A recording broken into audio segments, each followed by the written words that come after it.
ሰላም እግዚአብሔር ከእናንተ ጋር ይሁን። እንደምን ቆያችሁ? በጌታ የተወደዳችሁ ተባረኩ።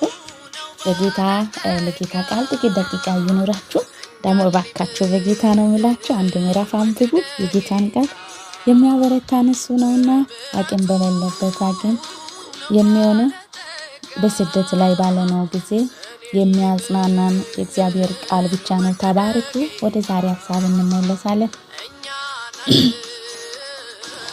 እግዚአብሔር አምላኬ ሆይ አንተ መሸሸጊያዬ ነህ። ከሚያሳድዱኝ ሁሉ አድነኝ ታደገኝ።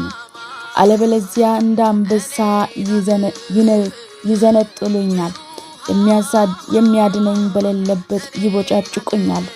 እግዚአብሔር አምላኬ ሆይ ይህን አድርጌ ከሆነ በደሌ በእጄ ከተገኘ በጎ ለዋለልኝ ክፉ መልሼ ቢሆን ጠላቴንም በክንቱ ዘርፌ ከሆነ ጠላቴ አሳዶ ይያዘኝ።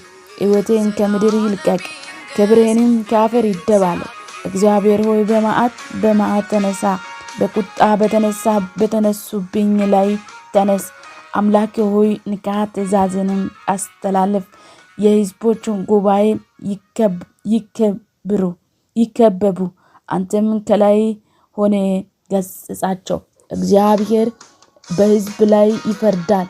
እግዚአብሔር ሆይ እንደ ጽድቅ ፍረድልኝ። ልዑል ሆይ እንደ ቅን አካሄድ መልስልኝ። ልብንና ኩላሊትን የምትመረምር ጻድቅ አምላክ ሆይ የክፎቹንም አመጽ አጥፋ፣ ጻድቃን ግን አጽና። ጋሻዬ ልዑል አምላክ ሆይ እርሱ ልብን ቀኖችንም ያድናቸዋል።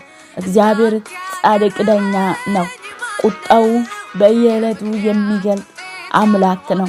ሰው በንስሐ የሚመለስ ከሆነ ግን ሰይፍን የማይመለስ ከሆነ ግን ሰይፍን ይሰልላል፣ ቀስቱንም ይገትራል።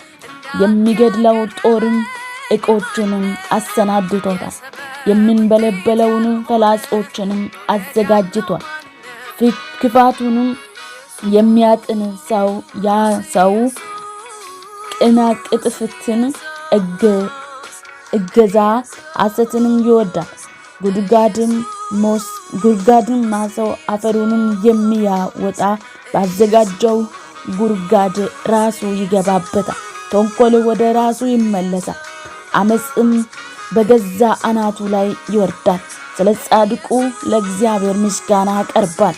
የልዑል እግዚአብሔርን ስም በዝማሬ አወድሳለሁ ይላል። ሃሌሉያ ተባረክ።